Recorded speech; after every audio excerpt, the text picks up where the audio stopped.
લગતી ફરી એક ઘટના હાલ પ્રકાશમાં આવી છે। રાજકોટથી આ ઘટના સામે આવી છે। આ તકે વાત કરીએ તો 2 દિવસ પહેલા રાજકોટના યુનિવર્સિટી રોડ પાસે આવેલા શિવશક્તિ શાળા નંબર 92ના પ્રિન્સિપાલ ધર્મિષ્ઠાબેન જગોડિયા દ્વારા કહી શકાય કે કુલ તોડવા જે ફૂલ છે તે તોડવા જેવી નજીવી બાબતે જ સ્કૂલના પ્રાંગણમાં ચાલતી આંગણવાડીના 3 વર્ષના ભૂલકાને લાફા તેમજ ચીંટિયા જેવા માર મારવામાં આવ્યા હતા, જે બાદ માસૂમ 3 વર્ષનું બાળક ડરી જતા બાળકને તાવ આવી ગયો હતો અને અંતે બાળકના વાલી દ્વારા સમગ્ર મામલે ફરિયાદ નોંધવામાં આવી હતી। આ તકે મીડિયા ટીમ સાથે સમગ્ર બનાવને લઈ સ્કૂલના પ્રિન્સિપાલ સાથે વાતચીત કરતા જાણવા મળ્યું હતું કે વિદ્યાર્થીને ડિસિપ્લિનમાં રાખવા માટે મેં તેને ખાલી ચીંટીઓ ભર્યો હતો તેવું તેમણે જણાવ્યું। જ્યારે આંગણવાડી કર્મચારી સ્મિતાબેન રાઠોડ દ્વારા જણાવવામાં આવ્યું હતું કે અમારા આ સ્કૂલમાં આંગણવાડી બાબતે સ્કૂલના પ્રિન્સિપાલ ધર્મિષ્ઠાબેન સાથે અવારનવાર ઝઘડાઓ થતા રહે છે, તેમજ કેટલીક વાર તો સ્કૂલમાં રજા હોવાથી અને આંગણવાડીમાં ચાલુ હોય ત્યારે સ્કૂલના પ્રિન્સિપાલ ધર્મિષ્ઠાબેન લાઇટની મેઇન સ્વિચ બંધ કરી જતા રહેતા હોય છે અને જેથી 6 કલાકો સુધી બાળકોને આંગણવાડીમાં લાઇટ વગર જ બેસવું પડતું હોય છે અને સ્કૂલનું અને આંગણવાડીનું વોશરૂમ એક જ હોવાથી સાફ સફાઈ બાબતે પણ અવારનવાર શાળા નંબર 92ના પ્રિન્સિપાલ ઝઘડા કરતા હોય છે અને તેની અનેક વખત રજૂઆત પણ કરવામાં આવી છે। વિદ્યાર્થીઓને પણ વગર વાંકે અથવા તો નજીવી બાબતે પ્રિન્સિપાલ દ્વારા માર મારવામાં આવતો હોય છે અને ત્યારે સમગ્ર મામલે રાજકોટ જિલ્લા શિક્ષણ અધિકારી દ્વારા નિવેદન આપતા જણાવવામાં આવ્યું કે હાલ અત્યારે સમગ્ર મામલે તેમને તપાસ શરૂ કરી છે। વધુમાં તેમણે કહ્યું કે આની તપાસ હું કોઈને સોંપવાનો નથી, પોતે જ આની તપાસ કરીશ અને જો સરકારી જગ્યામાં બંને વિભાગ ચાલે છે તે બાબતે કોઈ વિવાદ ચાલતો હશે તો તેમાં પણ જવાબદારો સામે કડકમાં કડક પગલાં લઈશ અને જે સ્કૂલ પ્રિન્સિપલ દ્વારા નાના બાળકને મારવામાં આવ્યો છે તે બાબતે પણ હું સ્કૂલના સીસીટીવી તપાસ્યા બાદ જરૂર કડક પગલાં ભરીશ અને ત્યારે તેમાં અચકાઈશ નહીં। ત્યારે જોવું તે રહ્યું કે હવે રાજકોટ જિલ્લા શિક્ષણ અધિકારી આ બાબતે કેટલા ગંભીર થઈને શિવશક્તિ સરકારી શાળા નંબર 92ના પ્રિન્સિપાલ ધર્મિષ્ઠાબેન જગોડિયા ઉપર કેવા પગલાં લે છે તે જોવું રહ્યું।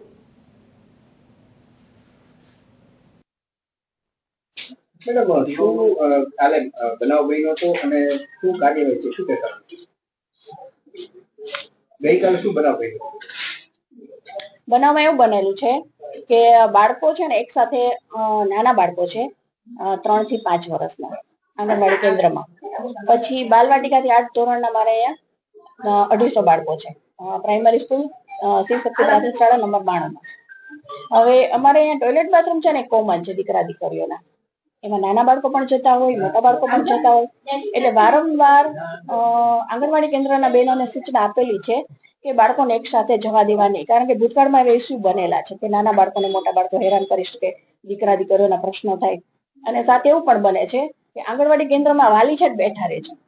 શરૂઆતનો ટાઈમ હોય ને કે બાળક પહેલી વાર આવ્યું હોય ત્યારે આપણે બેસવા દઈએ, પણ ધીમે ધીમે પછી વાલીને એવી ટેવ પડી જાય કે મોબાઈલ લઈને બેસવું, વાતોચીતો કરવી, બાળકોમાં ધ્યાન ન આપવું, એટલે વારંવાર સૂચનાઓ આપેલી છે આંગણવાડી બહેનોને કે આ બંધ કરો, વાલી અહીંયા રહેવા જ ન જોઈએ, તો જ બાળક છે અહીંયા ટેવાશે। અને વાલી છે ખુદ પણ પાણી અને ટોયલેટ બાથરૂમનો ઉપયોગ કરતા હોય છે કે જ્યાં મારા 6, 7, 8ના દીકરા દીકરીઓ પણ હોય, એટલે મને એ ખટકતું હતું કે વાલી કોઈ છે ખોટી રીતે હેરાન કરી શકે આપણા બાળકોને, એટલે ઇસ્યુ બાળકને મારવાનો ખીજાવાનો એ મેઇન છે જ નહીં, આ તો બનાવી દેવામાં આવેલો છે। મેઇન ઇસ્યુ આ છે। ખુરશી પગમાં આવીને મેં આમ સાઈડમાં મૂકેલી છે અને એ બેન એવું બતાવે છે કે પછાડેલી। હવે આ જે આ વાલીઓ કહી રહ્યા છે કે માર્યો છે, ખરેખર તમે એમ કહો છો નથી માર્યો, તો તમારી પાસે કઈ એવો પુરાવો છે કે તમે માર્યો કે નથી માર્યો વાત છે? તમારે તો મીડિયાને તો આ લોકોનું જ માનવાનું હોય। ના મેડમ, મેં તમારો પક્ષ રાખો તો તમારો હું તમારો પક્ષ। તમે શું લાગે છે કે બાળકો કઈ તોફાન કરતા, એમના શિક્ષક અને એના વાલી ખુદ ઉભા કહે છે કે મારો બાળકો એકદમ તોફાની છે, બરાબર, અને કોઈનો ગાલ આમ ખેંચે ને તે માર્યું ન કહેવાય, એવડા બાળકોને અમે ગાલ ખેંચીને સમજાવતા હોઈએ છીએ કે કાન પકડીને સમજાવતા હોઈએ છીએ। અને હવે એ વાત કરીએ કે 3 ફડાકા મારી દીધા તો એ બિલકુલ ખોટી વાત છે।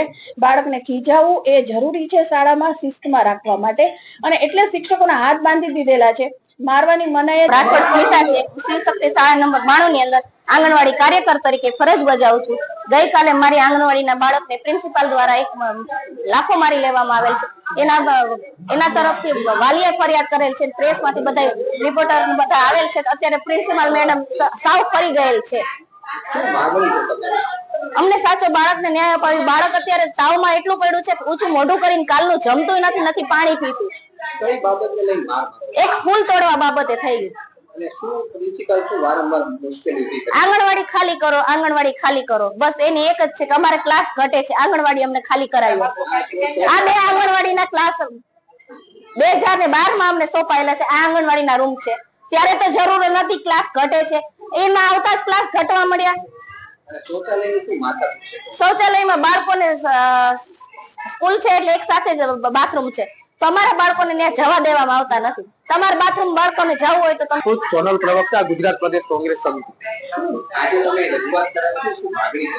રાજકોટના આકાશવાણી ચોક નજીક આવેલી શાળા નંબર 92 માં એક શાળાના પટાંગણની અંદર એક આંગણવાડી આવેલી છે. એટલે ક્યાંક ને ક્યાંક જે શાળા નંબર 92 ના પ્રિન્સિપાલ ધર્મિષ્ઠાબેન છે, તેમને એમ કેમ પ્રકારે આંગણવાડી ખાલી કરવા માટે અનેક મહાનગરપાલિકામાં રજૂઆત કરી છે.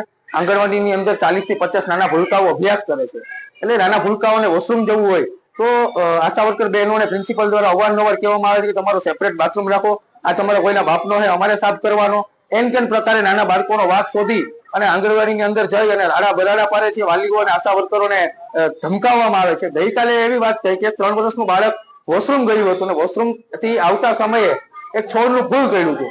એટલે પ્રિન્સિપલ મેડમ ડાયરેક્ટ આંગણવાડીમાં આવી અને આશા વર્કર બહેનોને કીધું કે આ મોબાઈલની અંદર રહ્યું બાળક કેવું છે એમ કરી અને ખુરશીઓ નીચે પચાડી રાડારાડી કરવા માંડ્યા અને નાના બાળકને ગાલ ખેંચી અને ફડાકો ઝીકી દીધો. એટલે ગઈકાલે વાલીનો મને ફોન આવ્યો કે મારું બાળક ઘરેથી આવીને સાવ ઢીલું ઢબ થઈ ગયું, તાવ આવી ગયો છે અને 2 ટાઈમથી જમતું નથી. આજે તમે જોઈ શકો છો કે આંગણવાડીમાં 50% બાળકો નથી આવ્યા. ક્યાંક ને ક્યાંક પ્રિન્સિપાલના હરકતને લીધે જે નાના બાળકો 3 થી 4 વર્ષના હોય એની માનસિક અસર ઉપર કેવી અસર થતી હશે. નાના બાળકોને શું ખબર પડે? એ તોફાન કે ભૂલ ન કરે તો કોણ કરે? અને પ્રિન્સિપાલ દરજાના વ્યક્તિ આવી રીતના હરકતો અને આવી રીતના નાના બાળકો સાથે વર્તન કરે અને રાજ્ય સરકાર કે મહાનગરપાલિકાએ એક પટાંગણની સ્કૂલના પ્રિન્સિપાલને આંગણવાડી ખાલી કરાવી છે ને એટલા માટે અમને માનસિક ત્રાસ આપ્યા રાખે છે. જ્યાં સુધી અમને ત્રાસ આપતા ને ત્યાં સુધી અમે સહન કરી લીધો, પણ કાલ તો એને હદ જ વાળી દીધી. અમારા બાળકો સુધી પહોંચી ગયા. અમારા બાળકોને એક ફડાકો મારી દીધો અને ગાલ ખેંચ્યો અને ચીટલો ભર્યો એને. આંગણવાડી અને શાળા બંને અલગ અલગ કોર્પોરેશનના વિભાગો હસ્તક કામ કરે. શાળા બોર્ડ છે એમાં શાળા આવશે, આંગણવાડી છે ICDS ડિપાર્ટમેન્ટ હસ્તક આવશે. અને બંને છે એ અમારે ઘણી આંગણવાડીઓ એવી હોય કે જેમાં એક જ રૂમની જરૂર પડતી હોય એટલે અમારી શાળાઓની અંદર ચાલતી હોય છે. એટલે આ જે કેસ આજે મારી સામે સવારે મને વાત મળી છે કે આંગણવાડીના કોઈ બાળકને શાળાના આચાર્યએ કંઈક દારો ડપરો આપ્યો છે કે કંઈક ચીટીઓ ભર્યો છે કે એવી કંઈક વાત મને મળી છે. આ બાબતે કોઈને તપાસ ન આપતા હું પોતે તેની તપાસ કરવાનો છું અને એમાં જે તથ્યો આવશે એના આધારે નિયમ અનુસાર જે કંઈ પણ પગલાં લેવાના થશે એની સામે હું લઈશ. એક કહેવાય સરકારી તંત્રની અંદરનું 2 વિભાગ છે ચાલી રહ્યા હોય છતાં આ રીતનું ત્યાં કોઈ વ્યક્તિ છે પોતે દોષ જમાવી રહ્યું છે, શું લાગી રહ્યું છે અત્યારના વ્યક્તિ કોઈ સરકારી પ્રોપર્ટી ઉપર કોઈ વ્યક્તિ છે એ ઠોસ ન જમાવી શકે, કેમ કે એ વ્યક્તિ પોતે પણ સરકારી કર્મચારી જ છે. એટલે એવી રીતના ઠોસ જમાવવો અને જો એવું કોઈ તથ્ય સામે આવશે